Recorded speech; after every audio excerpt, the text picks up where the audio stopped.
Hey guys எல்லாம் எப்படி இருக்கீங்க? இன்னைக்கான வீடியோவில் regression with the king's power மாங்காவுடைய நெக்ஸ்ட் சாப்டர் தான் பார்க்க போகிறோம். எத்தனை பேருக்கு இந்த மாங்கா பிடிக்கும்ட்டு கீழே கமெண்ட் பாக்ஸில் கமெண்ட் பண்ணுங்கள்.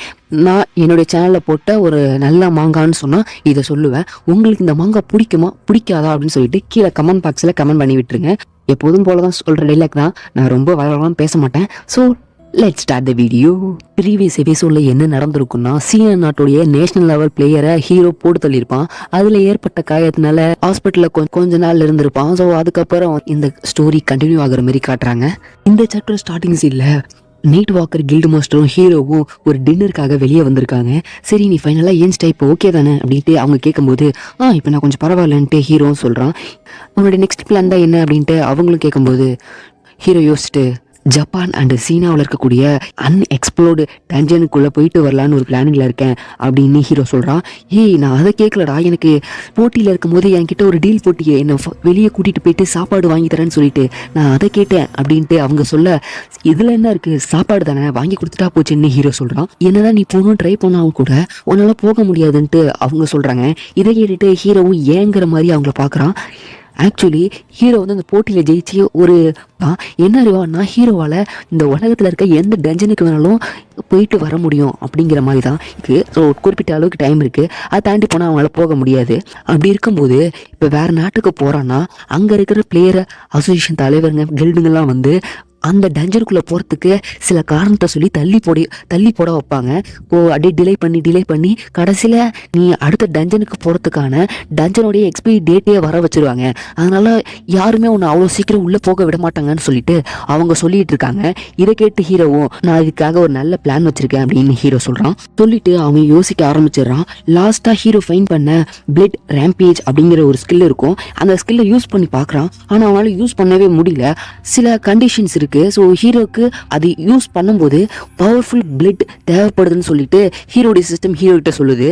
கிங் ஆர்ஸ்டோக் இதை பார்த்தினா எனக்கு எந்த ஒரு டீட்டெயிலுமே தெரியல, அவங்கள பார்த்தின டீட்டெயிலையும் நான் கண்டுபிடிக்கணும். அதோட என்னதான் என்கிட்ட அதிகப்படியான ஸ்கில் இருந்தாலும் கூட ஒரு ஆர்ஸ்டோக்கு எதிராக என்னால் போக முடியல. கடைசியாக வந்திருக்க வேம்பயர் லார்டு கூட என்னால் சண்டை போட முடியல. நான் இன்னமும் ஸ்ட்ராங் ஆகணும்னு சொல்லிட்டு ஹீரோ ஒரு இடத்துக்கு போகிறான். அந்த இடம் க்ளோஸ்டுன்னு போட்டிருக்கு. இருந்தாலும் ஹீரோ அந்த இடத்துடைய கதவை திறந்துட்டு உள்ளே போகிறான். உள்ளே போனோடனே ஒரு வயசானவருடைய வாய்ஸ் கேட்க ஆரம்பிக்குது. இந்த காலத்து பசங்களுக்கு படிக்க கூட தெரியாதான் என்ன, வெளியே தான் க்ளோஸ்ன்னு போட்டிருக்குல்ல அப்படின்ட்டு சொல்லிட்டு அவங்க காட்டுறாங்க. புத்தர் சிலைக்கு முன்னாடி வைனை ரெடி பண்ணுவாங்க இல்லையா, அது மாதிரி ஒரு இதை மூடி வைக்கிறாரு. ஸோ வெளியே போ அப்படின்ட்டு அவரும் சொல்கிறாரு. நான் இங்கே வந்து உன்கிட்ட பிஸ்னஸ் டீல் ஒன்றும் பேச வரல, நான் உன்கிட்ட பேச வந்திருக்கேன் உன்னுடைய காம்பினேஷன் ஸ்கில்லை பற்றி அப்படின்னு சொன்ன உடனே அவருக்கு ஷாக்கு. நீ யார், உனக்கு எப்படி இந்த விஷயம் தெரியும்ட்டு ஹீரோ திரும்பி பார்க்குறாரு. ஹீரோ அசால்ட்டாக நின்றுக்கிட்டு நான் தான் நேஷ்னல் லெவல் பிளேயர் கிங் தியாகின் அண்டு உன்னைய காப்பாற்ற வந்திருக்கேன் அப்படின்ட்டு ஹீரோ சொல்கிறான். இந்த வயசானவருடைய பேர் பிங் சீசு, நம்ம வயசானவர்னே சொல்லி கூப்பிட்டுக்கலாம். ஸோ இவர் வந்து சியோவில் ஒரு ஒயின் பிஸ்னஸ் செஞ்சுட்டு இருக்கக்கூடிய ஒரு ஆள். இவருடைய கடைசி காலத்தை எண்ணிக்கிட்டு இருக்காரு. இவர்கிட்ட எஸ் ரேங்க் அளவில் பவர் இருக்குது. என்னதான் எஸ் ரேங்க் அளவில் பவர் இருந்தாலும் கூட இவருக்கு ஒயின் பிஸ்னஸ் செய்யறதுல தான் ரொம்பவும் இன்ட்ரெஸ்ட் அதிகம். ஆனால் இவனுடைய மகனுக்கு அப்படி கிடையாது, நான் வெறும் இ ரேங்க் தான், நீங்கள் வந்து ரொம்பவும் பவர்ஃபுல்லான ஆள், நம்ம வளர்ச்சி அடைகிறதுக்கு இன்னும் நீங்கள் பாடுபடணும் அப்படின்னு சொல்லிட்டு அவன் இஷ்டமே இல்லைனாலும் இவர் அவனுடைய மகன் மூலமா கட்டாயப்படுத்தப்படுறாரு. அவனுடைய மகன் சும்மா இல்லாமல் காசுக்காக வில்லன்ஸுங்களுக்கு பவரை இன்க்ரீஸ் பண்ணுறன்னு கூட்டிகிட்டு வந்து அவங்க அப்பா கிட்ட விடுவார். ஸோ அவரும் அவருடைய ஸ்கில்லை யூஸ் பண்ணி ட்ரை பண்ணி பார்ப்பாரு. ஆனால் நிறைய பேத்துக்கு வந்து அந்த பவரை தாங்க முடியாமல் மொடமாகறதும் செத்து போகிறதும் மாதிரி இருந்திருக்காங்க. இதே மாதிரி அடிக்கடி நடந்ததுனால அவருடைய மகன் வந்து எந்த வில்லனாவது வந்து நம்மளை கொன்றுவாங்களோ அப்படின்னு சொல்லிட்டு பயந்துக்கிட்டு இவரை விட்டுட்டு அவன் ஓடிடுறான். இவருடைய பவர் மூலமா நிறைய உயிர் போனதுனால இவர் இதுக்கு மேலே இந்த பவரை யூஸே பண்ணக்கூடாதுன்ட்டு முடிவு பண்ணிக்கிறாரு. இதை பற்றி அவர்கிட்டயே சொல்லும் போது, இதெல்லாம் உனக்கு இப்போ தெரியும், நீ யாரு, நீ எதுக்காக இங்கே வந்திருக்க அப்படின்ட்டு கேட்கும்போது, வெயிட் பண்ணு, நீ அதுக்காக வரலல்ல, அப்படியே வந்தாலும் நீ ஆல்ரெடி எஸ் ரேங்க்ல இருக்க, இது மாதிரி பண்ணி நீ செத்துருவ. ஆல்ரெடி பல பேர் உயிர் என் கையால் போயிருக்கு, நீனே செத்து போகாத, நான் இதை பயன்படுத்த மாட்டேன் அப்படின்னு சொல்லிட்டு இருக்கும்போது ஹீரோனுடைய பவரை ரிலீஸ் பண்ணிட்டு டோன்ட் வரி, உங்கள் ஸ்கில்லெல்லாம் என்னை கொல்ல முடியாதுன்னு ஹீரோ சொல்கிறான். இதை கேட்டு அவரும் ஸோ ஓகேன்னு சொல்லிட்டாரு போல். அடுத்த சீனி ஹீரோவுடைய சட்டையை கட்டி உட்கார வச்சுட்டு அவருடைய பவர் யூஸ் பண்ண ஆரம்பிக்கிறாரு. நீங்கள் ஒன்றும் கவலைப்படாதீங்க, இதுக்கு முன்னாடி வந்தவங்க எல்லாருமே அவங்களுடைய உடம்பு ஸ்ட்ராங்காக இல்லாததுனால அவங்களுடைய பவர்ஸால் அவங்க வெடித்து ஊனமுற்றவங்களா ஆயிருக்கலாம், எனக்கு அது மாதிரி ஆகாதுன்னு சொல்லிட்டு ஹீரோ சொல்கிறாரு.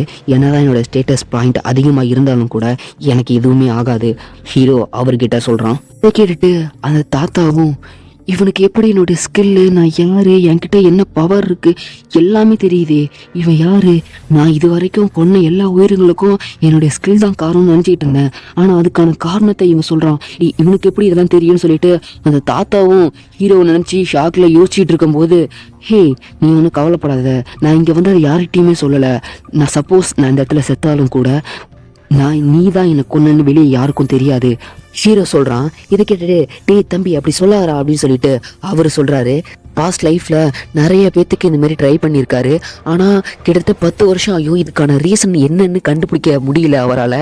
நிறைய பேர்த்தோட உயிரை எடுத்ததுனாலையும் இவருடைய மகன் இவரை விட்டுட்டு போனதுனாலையும் குடிச்சியே செத்து போயிட்டாரு. இந்த டைமிங்கில் நான் இவருக்கு ஒரு சின்ன ஹோப் கொடுக்குறேன் அப்படின்னு ஹீரோ சொல்கிறான். அவருடைய ஸ்கில்லை யூஸ் பண்ண ஆரம்பிக்கிறாரு. ஸோ ஹீரோவுக்கு 3 நோட்டிஃபிகேஷன் போகுது. நம்ம தாத்தாவும் செவன் பண்ண போகிறேன் ஓகேவா அப்படின்னு கேட்கும்போது ஹீரோவும் யோசிச்சு பார்க்குறான். ப்ரெடிஷன் ஸ்கில்லை மட்டும் அவரால் கண்டுபிடிக்க முடியாது, ஸோ அதனால் இதுவே போதும் கண்டினியூ பண்ணுங்க அப்படின்ட்டு ஹீரோ சொல்கிறான். அவரும் சரி ஓகே அப்படின்னு சொல்லிட்டு அவருடைய பவரை யூஸ் பண்ண ஆரம்பிக்கிறாரு. ஸ்கில் காம்பினேஷன் இன் ப்ராசஸ்ன்னு சொல்லிட்டு அவரோட ஹீரோடைய சிஸ்டம் வந்து ஹீரோக்கு டிஸ்பிளே பண்ணுது. ஸோ அப்படியே கொஞ்சம் டைம் ஆகுது. ஸோ அந்த இடத்த கட் பண்ணால் யூஎஸ்ஏடைய பிளேயர் அசோசியேஷன் ஹெட் குவார்ட்டர்ஸை தான் காட்டுறாங்க. அங்கே பார்த்தா ஒரு டேபிள் சுற்றி எப்போதும் போல் பிளேயர்ஸ்லாம் உட்காந்துருக்காங்க. அதில் ஒரு ஆள் வந்துட்டு நிற்கிறாரு. இவருடைய பேர் வந்து கெவின், யூஎஸ் பிளேயர் அசோசியேஷன் தலைவருடைய ஹெட்டு. இவர் ஒரு எஸ் ரேங்க் பிளேயர். என்னடா இந்த நேரத்தில் கூப்பிட்டுருக்கீங்க, என்ன வார் வரப்போதா என்னன்ட்டு ஒருத்தன் நக்கலாக கேட்குறான். இவன் யாருன்னா யூஎஸ்ஏடைய national level player, 10th national level player. இதை கேட்டுட்டு டேய் கொஞ்சம் மரியாதையாக பேசுகிறா அப்படின்னு சொல்லிட்டு 3rd நேஷ்னல் லெவல் பிளேயர் வந்து அவன்கிட்ட சொல்கிறான். இந்த யூஎஸ் நாட்டில் இருக்கக்கூடிய நேஷ்னல் லெவல் பிளேயர்ஸ் எல்லாருமே அந்த இடத்துல தான் இருக்காங்க. 10 நேஷ்னல் லெவல் பிளேயர் எல்லாருமே அங்கே தான் இருக்காங்க. அவங்க எல்லாருமே எதுக்காக இங்கே கூப்பிட்டுருக்கீங்கன்னு சொல்லிட்டு 2nd நேஷ்னல் லெவல் பிளேயரும் 1st நேஷ்னல் லெவல் பிளேயரும் கேட்கும்போது, உங்கள் எல்லாத்துக்கும் சீன நாட்டோடைய நேஷனல் லெவல் பேரை பற்றி தெரிஞ்சிருக்கும்னு நினைக்கிறேன் அப்படின்னு கேட்கும்போது, தெரியும் அந்த 3 பேர் அப்படின்னு சொல்லிட்டு 5th நேஷனல் லெவல் பிளேயர் சொல்லும்போது, ஆமாம் அவங்களுக்கு என்ன இப்போ அப்படின்னு சொல்லிட்டு 6th நேஷனல் லெவல் பிளேயரும் கேட்குறான். அவங்க எல்லாரும் என்ன செத்துட்டாங்களான்னு சொல்லிட்டு 10th நேஷனல் லெவல் பிளேயரும் அசால்ட்டாக கேட்கும்போது, ஆமாம் அப்படி தான் சீன கவர்மெண்ட் எங்கள்கிட்ட சொன்னாங்க. எனக்கு பர்சனலாக கிடச்ச தகவல் படி இவங்க எல்லாத்தையும் கொண்டது ஒரே ஆள். எனக்கு அது கூட ஆச்சரியமாக தெரியல. லியூ ஃபிங் அவன் ஆர்ஸ்டோக் கூட ஒரு ஒப்பந்தம் போட்டிருக்கான். அந்த ஆர்ஸ்டோக் வேம்பயர் லார்ட் அப்படின்ட்டு அவர் எல்லாத்துக்கும் முன்னாடியும் சொல்கிறாரு. இதை கேட்டு என்ன சொல்கிறீங்க, ஆர்ஸ்டோக்கா இப்படி தூக்கடிச்சாங்க அப்படின்னு சொல்லிட்டு 2nd நேஷனல் லெவல் பிளேயர் அவங்க கிட்டே கேட்கும்போது, 1st நேஷனல் லெவல் பிளேயர் யார் அவங்கள கொண்டது அப்படின்ட்டு கேட்குறான். அவரும் கிம் தியாகுன், நியூ சவுத் கொரியா. லியூ ஃபிங்கையே தூக்கடிச்சிருக்கான். அவன் எவ்வளோ பவர்ஃபுல்லான ஆளாக இருக்கணும், அவனை பார்த்தின இன்ஃபர்மேஷன் நமக்கு தேவைப்படுது அப்படின்னு சொல்லிட்டு அவர் சொல்கிறாரு. ஸோ இதே நேரத்தில் ஹீரோ தயாராகிடுறான். காம்பினேஷன் ஸ்கில்க்கு சக்ஸஸ்ஃபுல்லாக ஒர்க் ஆகிடுச்சு போல். அவன் ஹீரோ கிட்டேருந்து வந்த பவர் பார்த்துட்டு தாத்தாவே மறந்து போய் பார்த்துக்கிட்டு இருக்காரு. அவனை ஹீரோடைய பவர் வந்து எஸ் ரேங்க்கு இம்ப்ரூவ் ஆகலை. ஹீரோ கிட்ட இருந்து எல்லாமே ஏ ரேங்க் ஸ்கில் தான். அந்த ஏ ரேங்க் ஸ்கில் எஸ் ரேங்க்கு போல் டபுள் ஏ ரேங்காக மாறி இருக்கு. ஸோ அடுத்த சீனு சவுத் கொரியாவுடைய ஏர்போர்ட்டை காட்டுறாங்க. யூஎஸ் நேஷனல் லெவல் பிளேயர் 2 பேர் ஹீரோவை பார்க்கறதுக்காக வந்திருக்காங்க. 8, 10 இருக்க ரேங்க்கில் இருக்கக்கூடிய ஆளுங்க. என்னடா இங்கே வந்து அவன் கூட சண்டை போட்டு தான் என்னன்னு தெரிஞ்சுட்டு போகணுமா என்ன அப்படின்ட்டு 8th ரேங்க்கில் இருக்கக்கூடிய பிளேயர்கிட்ட கேட்கும்போது, இல்லை அப்படிலாம் பண்ணக்கூடாது, சப்போஸ் அதுக்கு பண்ணுறதுக்கு ஏதாச்சும் சான்ஸ் கிடச்சுன்னா தாராளமாக பண்ணலாம் அப்படின்ட்டு அந்த 8th நேஷனல் லெவல் பிளேயரும் சொல்கிறான். ஸோ இதோட இந்த சாப்டர் முடியுது கைஸ். ஸோ நெக்ஸ்ட் எபிசோட மீட் பண்ணலாம். பாய்.